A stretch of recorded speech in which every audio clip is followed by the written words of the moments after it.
Members of Congress, I have the announcement. Mr. Speaker, the Dean of the Diplomatic Corps.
Mr. Speaker, the Prime Minister of the State of Israel.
Members of Congress, I now have the high privilege and distinct honor of presenting to you His Excellency Benjamin Netanyahu, Prime Minister of Israel.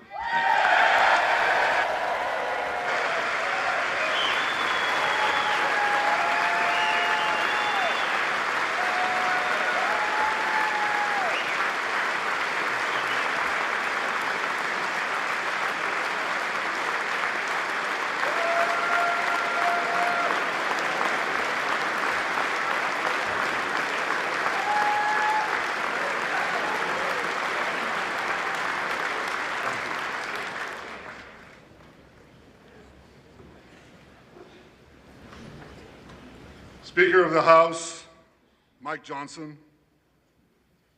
Senator Ben Cardin, Minority Leader Hakeem Jeffries, Senate Majority Leader Chuck Schumer, Senate Minority Leader Mitch McConnell, Senators, members of Congress, distinguished guests. Mr. Speaker, I want to thank you for giving me the profound honor of addressing this great citadel of democracy for the fourth time.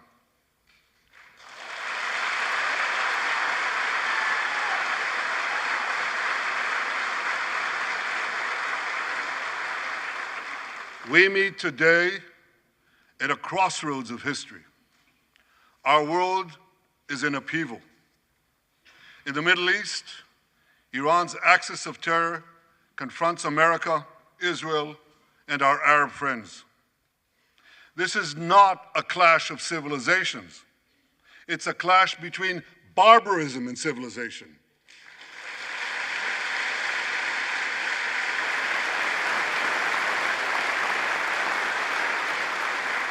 It's a clash between those who glorify death and those who sanctify life.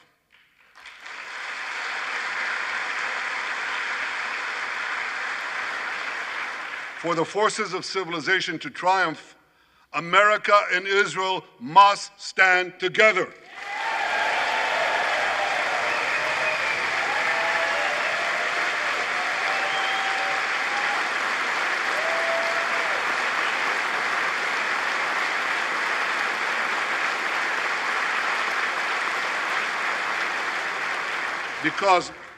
Because when we stand together, something very simple happens. We win, they lose.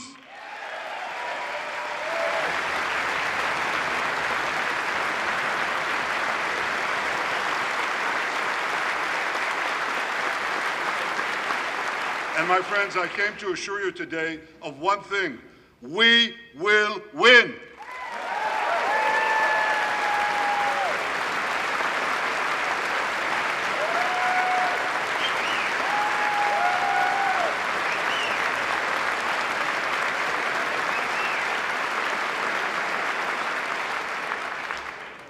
Ladies and gentlemen, like December 7th, 1941, and September 11th, 2001, October 7th is a day that will forever live in infamy. It was the Jewish holiday of Simchat Torah. It began as a perfect day, not a cloud in the sky. Thousands of young Israelis were celebrating at an outdoor music festival. And suddenly, at 6:29 a.m., as children were still sleeping soundly in their beds in the towns and kibbutzim next to Gaza, suddenly heaven turned into hell. 3,000 Hamas terrorists stormed into Israel. They butchered 1,200 people from 41 countries, including 39 Americans. Proportionately, compared to our population size, that's like 20 9/11s in one day.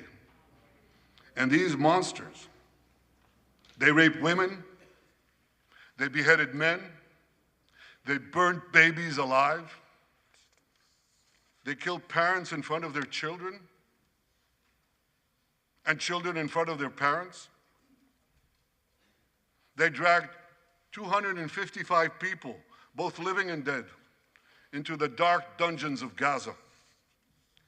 Israel has already brought home 135 of these hostages, including 7 who were freed in daring rescue operations.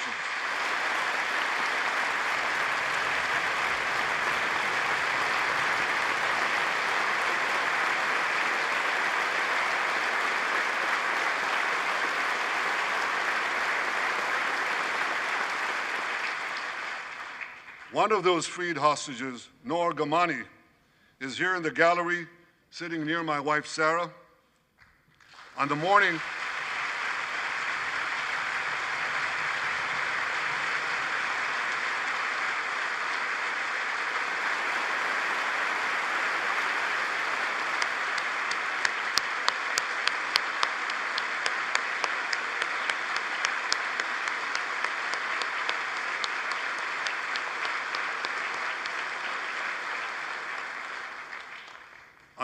of October 7th, the entire world saw Noah's look of desperation as she was violently abducted to Gaza on the back of a motorcycle.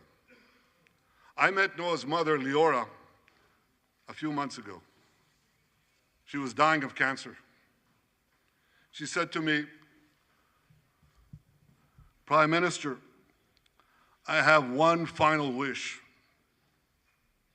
I wish to hug my daughter Noah one last time before I die."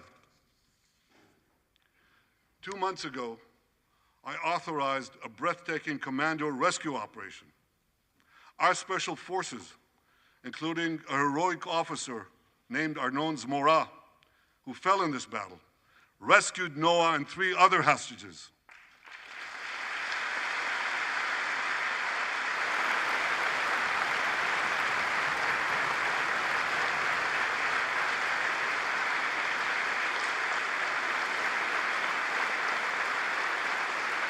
Noah,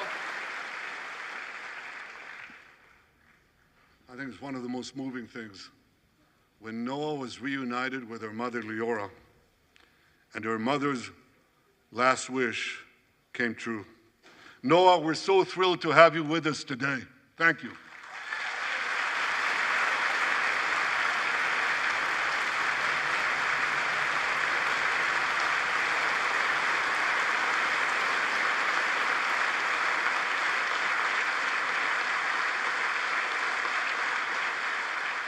Many hostage families are also here with us today, including Eliyahu Bibas. Eliyahu Bibas is the grandfather of those 2 beautiful red-headed boys, the Bibas boys, toddlers. And they were taken hostage with their mother and and Eliyahu's son. The entire family was taken hostage. 2 beautiful red-haired children taken hostage. What monsters. And with us also is Iris Chaim, whose son, Yotam, bravely escaped Hamas captivity with 2 other Israelis, and tragically they were killed making their way back to our lines. We have with us also the families of American hostages. They're here.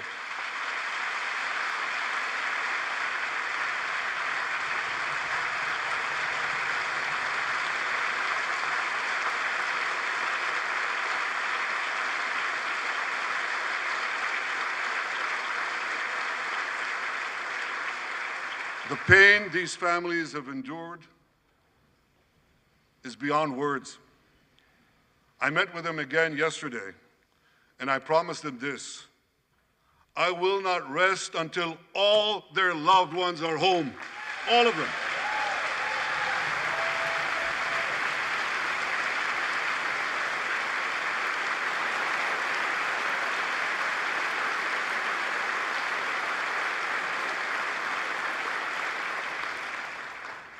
As we speak, we're actively engaged in intensive efforts to secure their release, and I'm confident that these efforts can succeed. Some of them are taking place right now.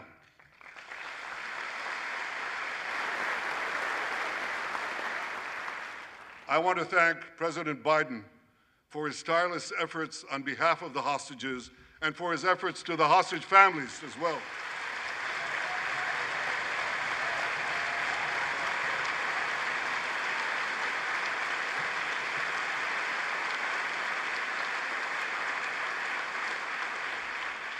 I thank President Biden for his heartfelt support for Israel after the savage attack on October 7th. He rightly called Hamas sheer evil. He dispatched 2 aircraft carriers to the Middle East to deter a wider war. And he came to Israel to stand with us during our darkest hour, a visit that will never be forgotten.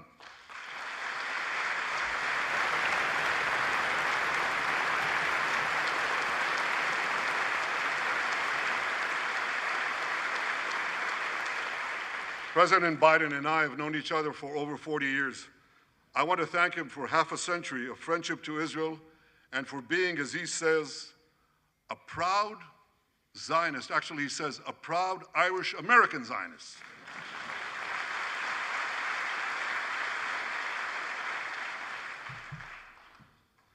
My friends, for more than 9 months, Israel's soldiers have shown boundless courage. With us today,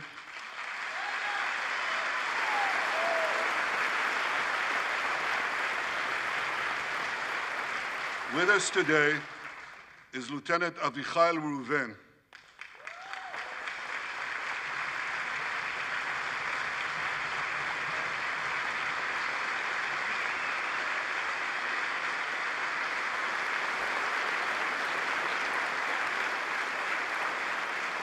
Avichai is an officer in the Israeli paratroopers. His family immigrated to Israel from Ethiopia. In the early hours of October 7th, Avichai heard the news of Hamas's bloody rampage. He put on his uniform, grabbed his rifle, but he didn't have a car. So he ran 8 miles to the front lines of Gaza to defend his people.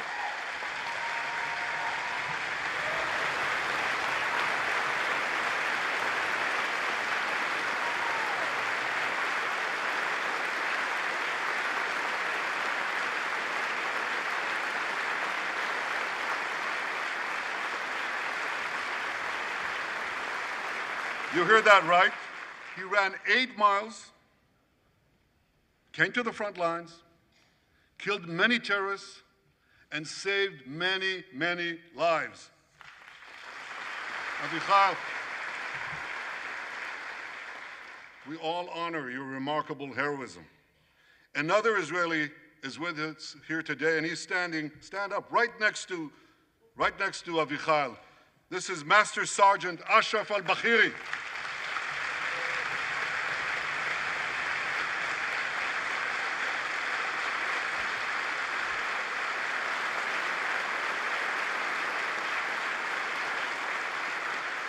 Ashraf is a Bedouin soldier from the Israeli Muslim community of Raat. On October 7th, Ashraf too killed many terrorists. First, he defended his comrades in the military base, and he then rushed to defend the neighboring communities, including the devastated community of Kibbutz Be'eri. Like Ashraf,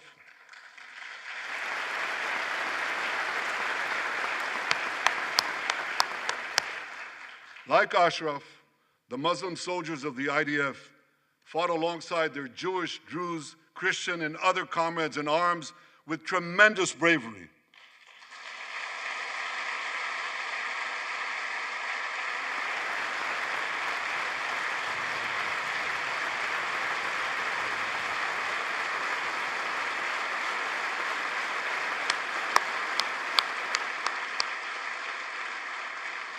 A third hero, Lieutenant Asa Sofer, is also here with us.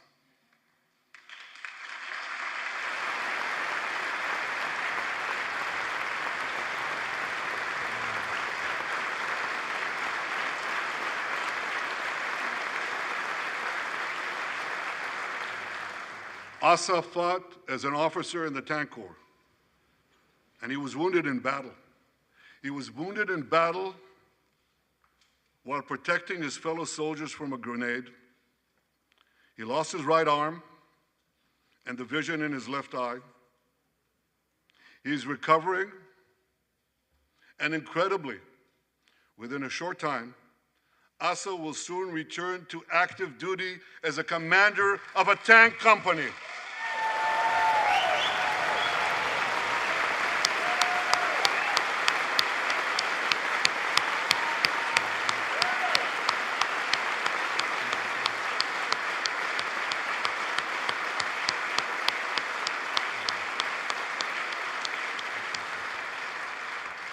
I just learned there is a fourth hero here, Lieutenant Jonathan Ben Chamo, who lost a leg in Gaza and continued to fight.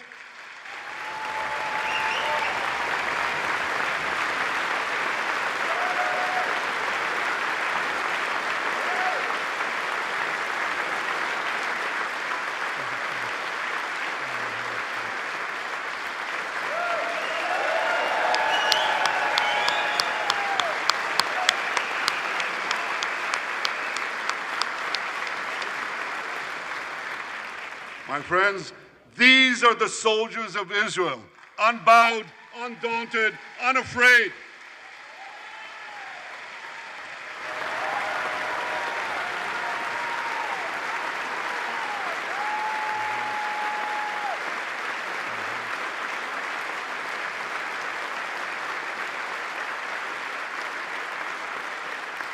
As the Bible says, Am kelavi yakum.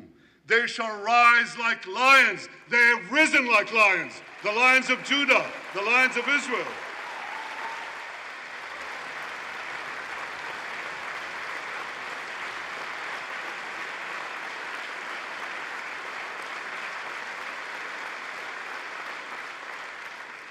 Ladies and gentlemen, the men and women of the IDF come from every corner of Israeli society, every ethnicity, every color, every creed, left and right, religious and secular. All are imbued with the indomitable spirit of the Maccabees, the legendary Jewish warriors of antiquity. With us today is Yechiel Leiter, the father of one of those Maccabees. Yechiel's father escaped the Holocaust and found refuge in America. As a young man, Yechiel moved to Israel and raised a family of 8 children. He named his eldest son, Moshe, after his late father. Moshe became an exemplary officer in one of our elite commando units. He served with distinction for 2 decades while raising 6 beautiful children of his own. On October 7th, Moshe volunteered to return to combat. 4 weeks later, he was killed when a booby-trapped mine exploded in a tunnel shaft right next to a mosque. At his son's funeral, Yechiel said this: "If the state of Israel had not been established after the Holocaust, the image engraved in our collective memory would have been the photograph of that helpless Jewish boy in the Warsaw Ghetto holding his hands up in the air with Nazi rifles pointed at him. But because of the birth of Israel," Yechiel continued, "because of the courage of soldiers like my son Moshe, the Jewish people are no longer helpless in the face of our enemies."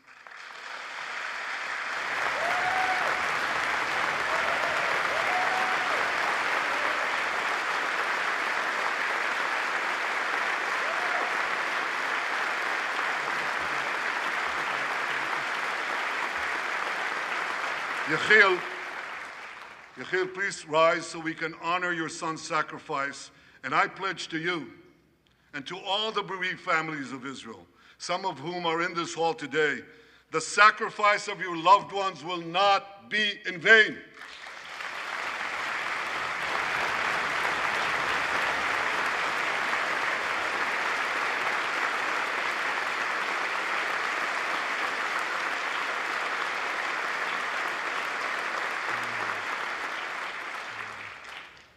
It will not be in vain because for Israel, never again must never be an empty promise. It must always remain a sacred vow. And after October 7th, never again is now.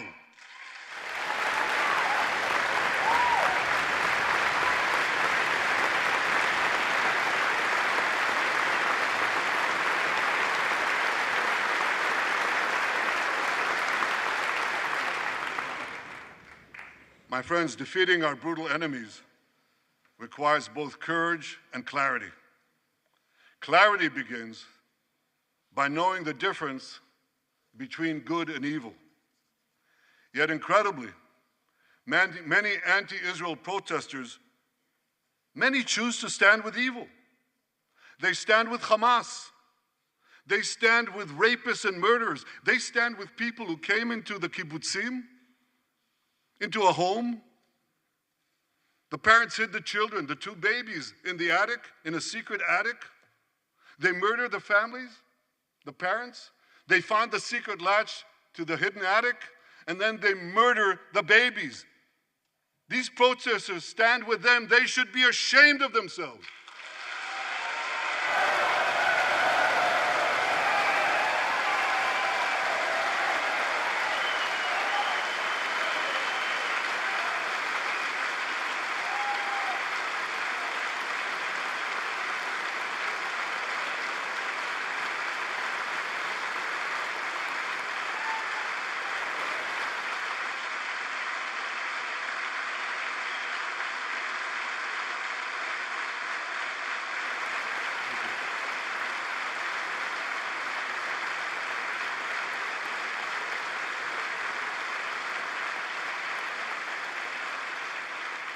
They refuse to make the simple distinction between those who target terrorists and those who target civilians, between the democratic state of Israel and the terrorist thugs of Hamas.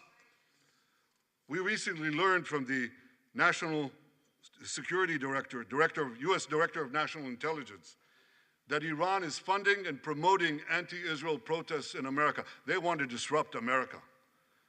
So these protesters burn American flags even on the 4th of July. And I wish to salute the fraternity brothers at the University of North Carolina who protected the American flag against these anti-Israel protesters.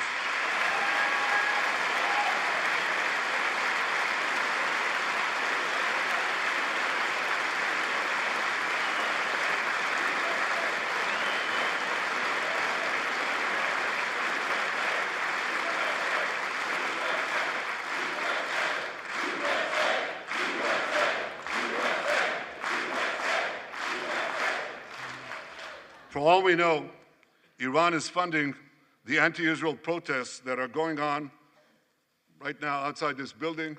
Not that many, but they're there, and throughout the city. Well, I have a message for these protesters. When the tyrants of Tehran, who hang gays from cranes and murder women for not covering their hair, are praising, promoting, and funding you, you have officially become Iran's useful idiots.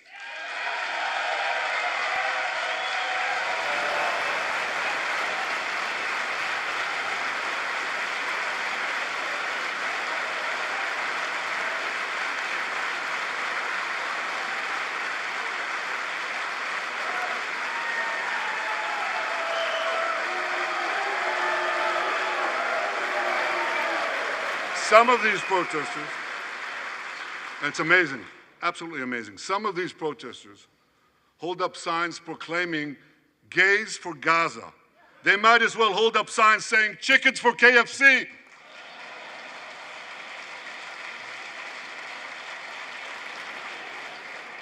These protesters chant from the river to the sea, but many don't have a clue what river and what sea they're talking about. They not only get an F in geography, they get an F in history. They call Israel a colonialist state. Don't they know that the land of Israel is where Abraham, Isaac, and Jacob prayed, where Isaiah and Jeremiah preached, and where David and Solomon ruled?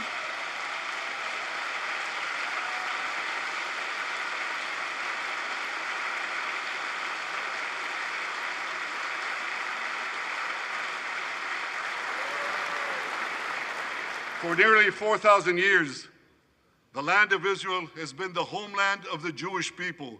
It's always been our home. It will always be our home.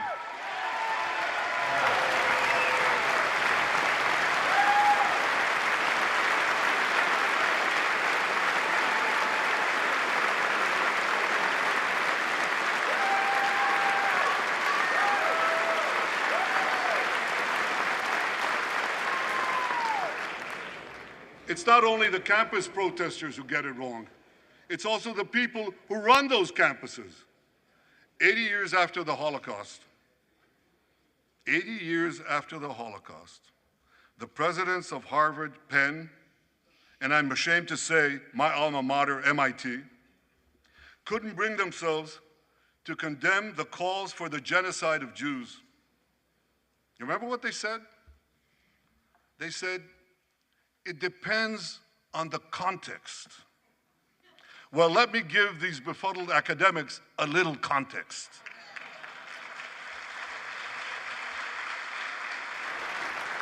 Anti-Semitism is the world's oldest hatred. For centuries, the massacre of Jews was always preceded by wild accusations. We were accused of everything from poisoning wells to spreading plagues, to using the blood of slaughtered children to bake Passover matzahs. These preposterous anti-Semitic lies led to persecution, mass murder, and ultimately to history's worst genocide, the Holocaust. Now, just as malicious lies were leveled for centuries at the Jewish people, malicious lies are now being leveled at the Jewish state. No, don't applaud. Listen. The outrageous slanders that paint Israel as racist and genocidal are meant to delegitimize Israel, to demonize the Jewish state, and to demonize Jews everywhere. And no wonder we've witnessed an appalling rise of anti-Semitism in America and around the world. My friends, whenever and wherever we see the scourge of anti-Semitism, we must unequivocally condemn it and resolutely fight it, without exception.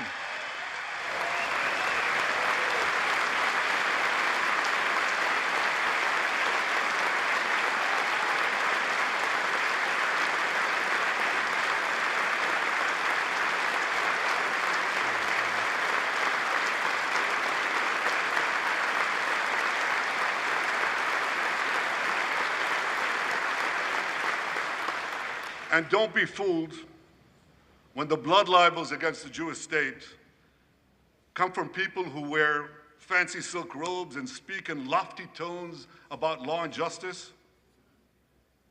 Here's a case in point.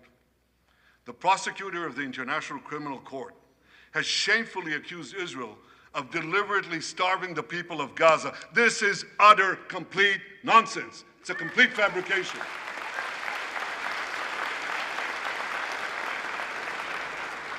Israel has enabled more than 40,000 aid trucks to enter Gaza.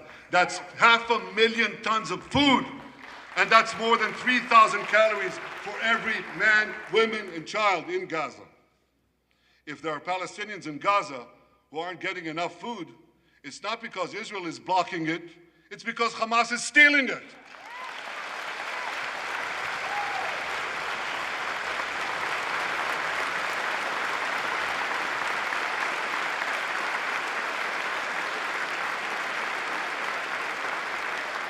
So much for that lie, but here's another.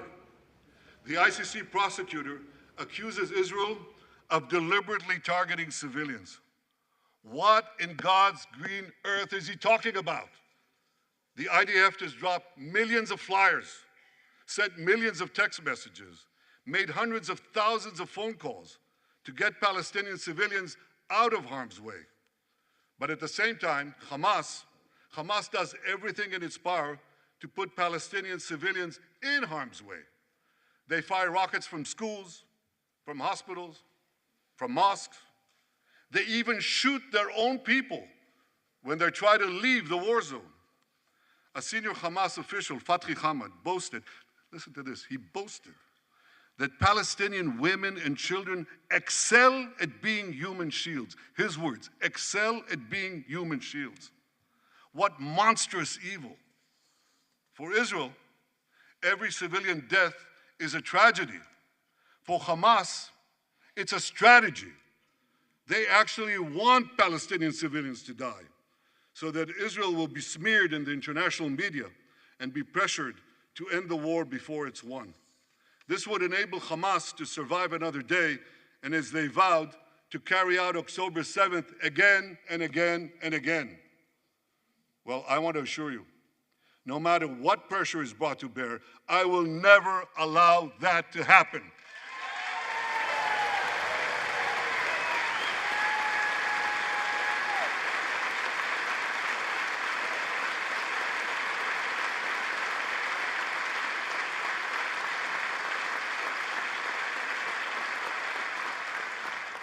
The vast majority of Americans have not fallen for this Hamas propaganda. They continue to support Israel. And I want to say thank you, America, and thank you, senators and House members who continue to support us, continue to support Israel, continue to support the truth, and see through the lies. But as for the minority that may have fallen for Hamas's con's job, I suggest you listen to Colonel John Spencer. John Spencer is head of urban warfare studies at West Point. He studied every major urban conflict. I was going to say in modern history. He corrected me, no, in history. Israel, he said, has implemented more precautions to prevent civilian harm than any military in history and beyond what international law requires.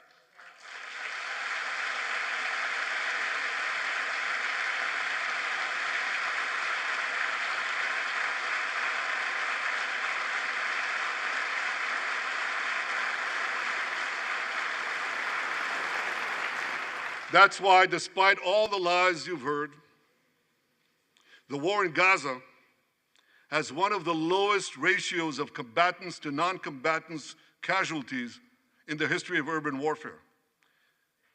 And you want to know where it's lowest in Gaza? It's lowest in Rafah. In Rafah. Remember what so many people said? If Israel goes into Rafah, there'll be thousands, maybe even tens of thousands of civilians killed. Well, last week, I went into Rafah. I visited our troops as they finished fighting Hamas's remaining terrorist battalions.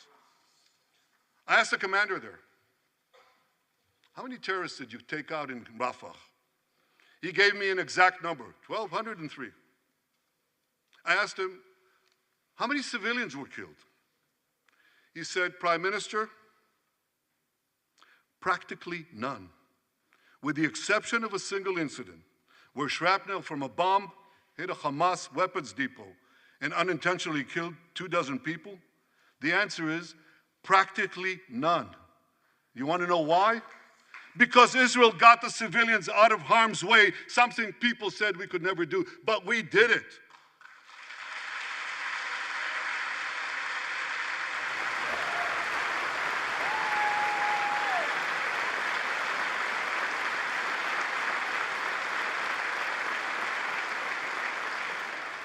These heroes here today, the heroic soldiers of Israel, should not be condemned for how they're conducting the war in Gaza. They should be commended for it.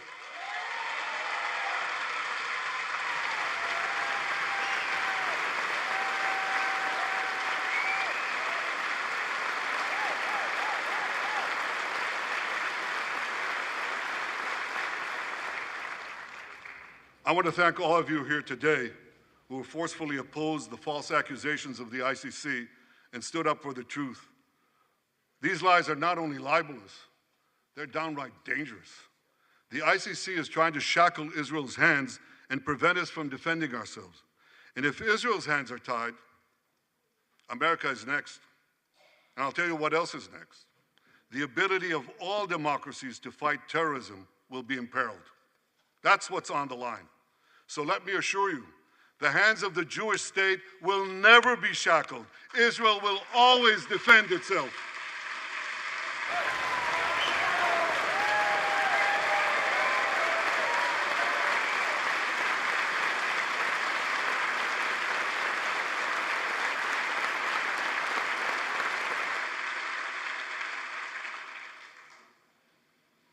My friends, in the Middle East, Iran is virtually behind all the terrorism, all the turmoil, all the chaos, all the killing. And that should come as no surprise. When he founded the Islamic Republic, Ayatollah Khomeini pledged, "We will export our revolution to the entire world." We will export the Islamic revolution to the entire world. Now ask yourself, which country ultimately stands in the way of Iran's maniacal plans to impose radical Islam on the world? And the answer is clear. It's America, the guardian of Western civilization and the world's greatest power.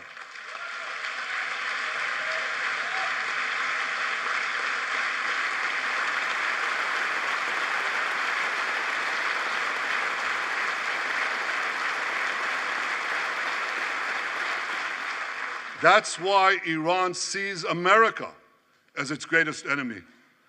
Last month, we heard a revealing comment, ostensibly about the war in Gaza, but about something else. It came from the foreign minister of Iran's proxy, Hezbollah, and he said this: "This is not a war with Israel. Israel," he said, "is merely a tool. The main war, the real war, is with America." Iran's regime has been fighting America from the moment it came to power. In 1979, it stormed the American embassy. It held scores of Americans hostage for 444 days. Since then, Iran's terrorist proxies have targeted America in the Middle East and beyond. In Beirut, they killed 241 US servicemen. In Africa, they bombed American embassies.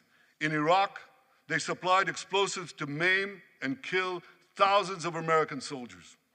In America, they actually sent death squads. They sent death squads here to murder a former Secretary of State and a former National Security Advisor. And as we recently learned, they even brazenly threatened to assassinate President Trump. But Iran understands that to truly challenge America, it must first conquer the Middle East. And for this, it uses its many proxies, including the Houthis, Hezbollah, and Hamas. Yet in the heart of the Middle East, standing in Iran's way, is one proud pro-American democracy, my country, the State of Israel.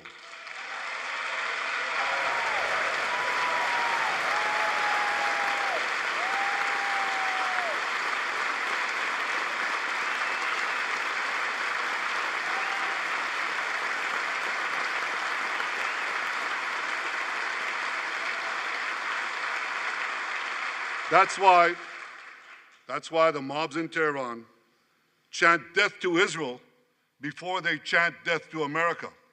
For Iran, Israel is first, America is next. So when Israel fights Hamas, we're fighting Iran. When we fight Hezbollah, we're fighting Iran. When we fight the Houthis, we're fighting Iran.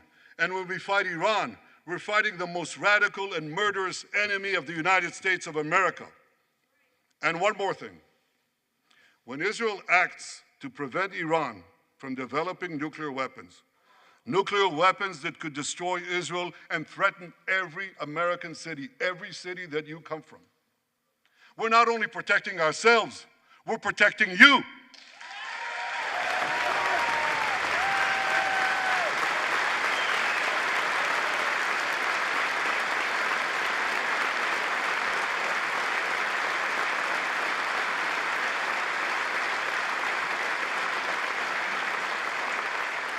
My friends, if you remember one thing from the speech, remember this.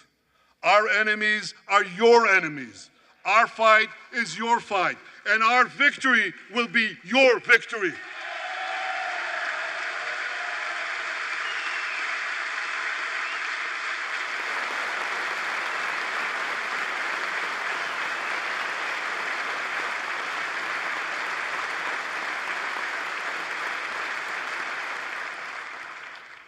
Ladies and gentlemen, that victory is in sight.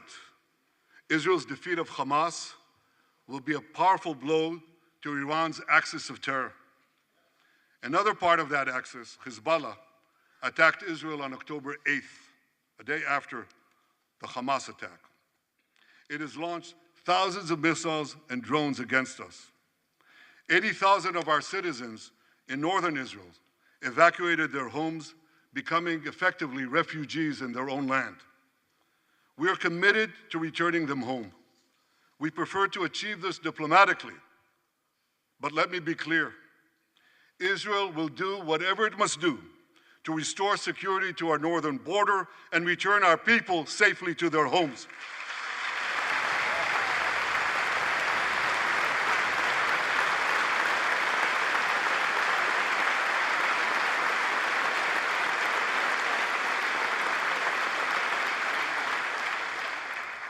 Last Friday, a third Iranian proxy, the Houthis, attacked Tel Aviv with a deadly drone.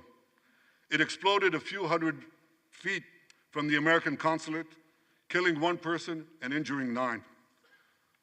On Saturday, I authorized a swift response to that attack. All our enemies should know this. Those who attack Israel will pay a very heavy price. And as we defend ourselves,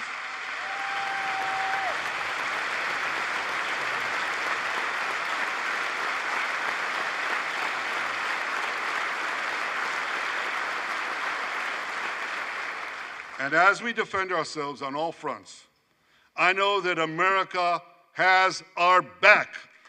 And I thank you for it. All sides of the aisle, thank you.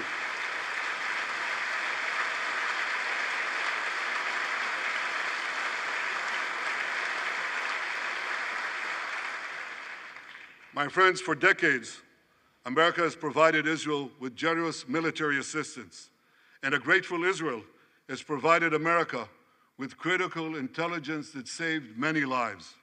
We've jointly developed some of the most sophisticated weapons on earth.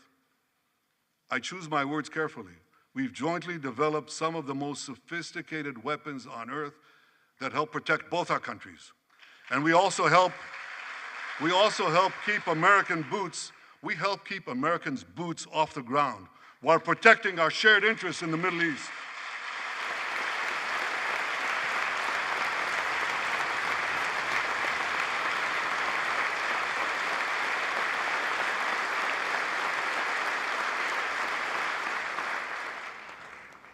I deeply appreciate America's support, including in this current war.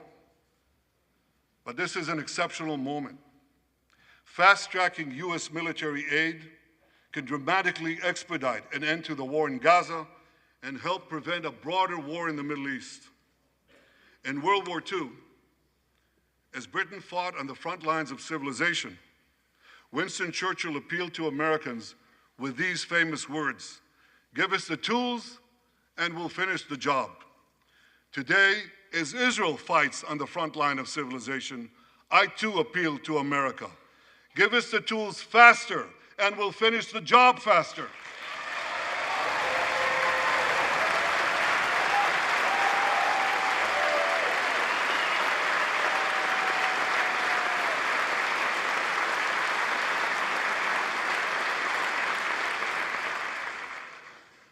My dear friends, the war in Gaza could end tomorrow if Hamas surrenders, disarms, and returns all the hostages.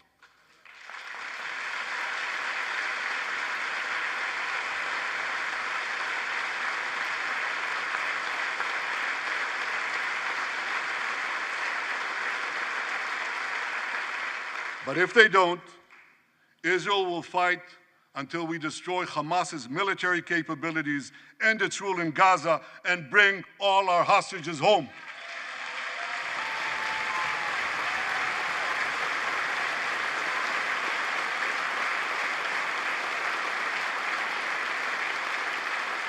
That's what total victory means, and we will settle for nothing less.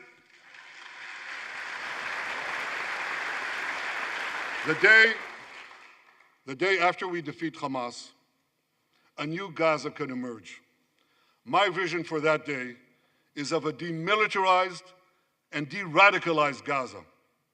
Israel does not seek to resettle Gaza, but for the foreseeable future, we must retain overriding security control there to prevent the resurgence of terror, to ensure that Gaza never again poses a threat to Israel.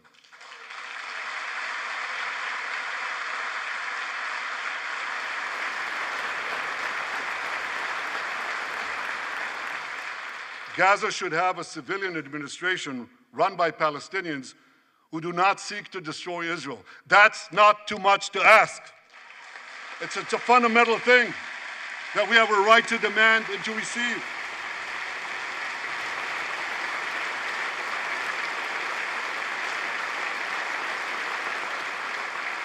A new generation of Palestinians must no longer be taught to hate Jews, but rather to live in peace with us.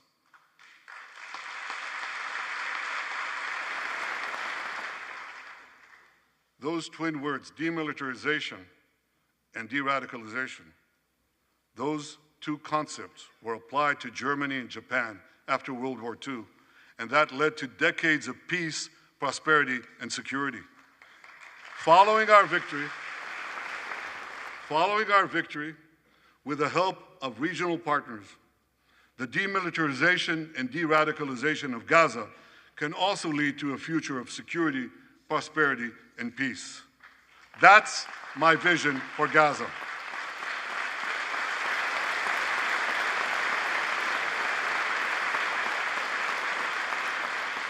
Now here's my vision for the broader Middle East. It's also shaped in part by what we saw in the aftermath of World War II. After that war, America forged a security alliance in Europe to counter the growing Soviet threat. Likewise, America and Israel today can forge a security alliance in the Middle East to counter the growing Iranian threat. All countries that are at peace with Israel and all those countries who will make peace with Israel should be invited to join this alliance. We saw a glimpse of that potential alliance on April 14th. Led by the United States, more than half a dozen nations worked alongside Israel to help neutralize hundreds of missiles and drones launched by Iran against us. Thank you, President Biden, for bringing that coalition together.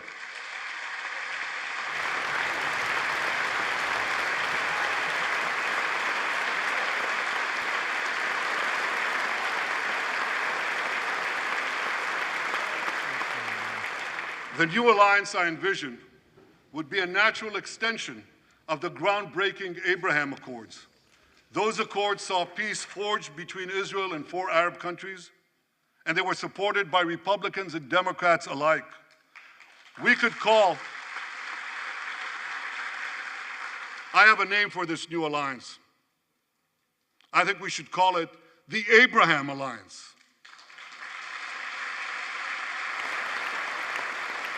I want to thank President Trump for his leadership in brokering the historic Abraham Accords.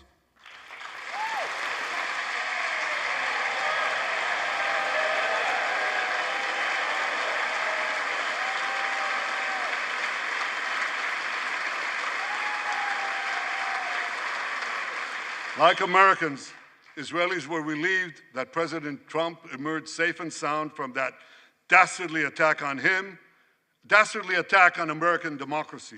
There is no room for political violence in democracies.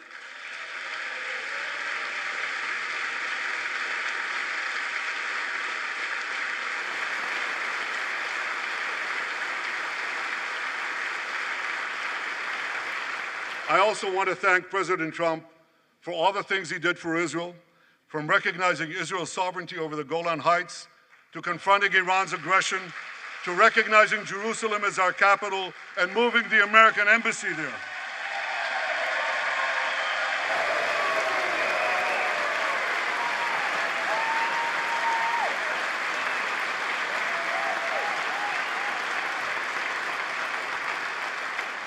That's Jerusalem, our eternal capital, never to be divided again.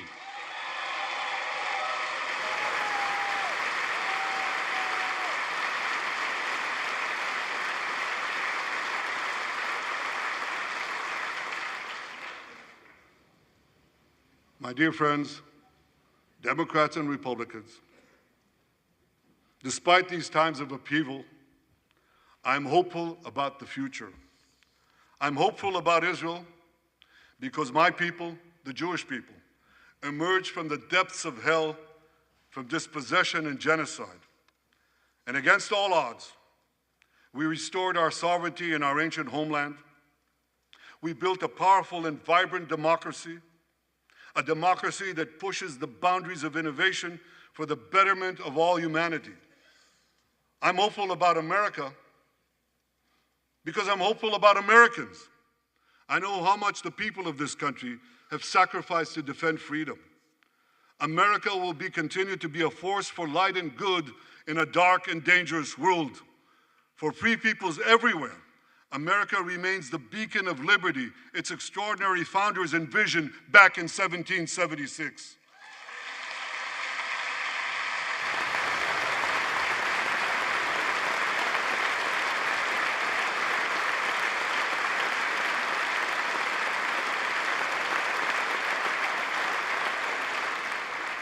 Working together, I'm confident that our two nations will vanquish the tyrants and terrorists who threaten us both.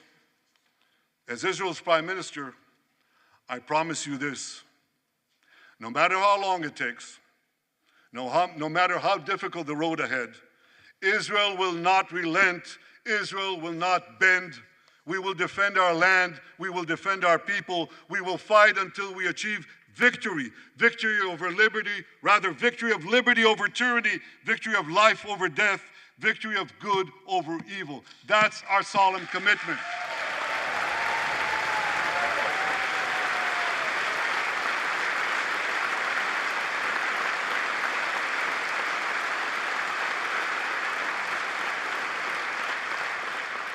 And we will continue to work with the United States and our Arab partners to transform a troubled region from a backwater of repression, poverty, and war into a thriving oasis of dignity, prosperity, and peace.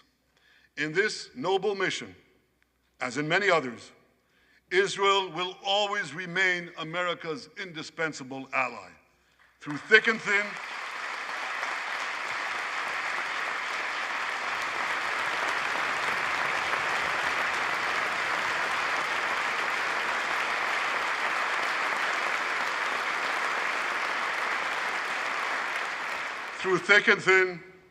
in good times and in bad, Israel will always be your loyal friend and your steadfast partner. On behalf of the people of Israel, I came here today to say, thank you, America. Thank you for your support and solidarity. Thank you for standing in Israel, with Israel, in our hour of need. Together we shall defend our common civilization. Together we shall secure a brilliant future for both our nations.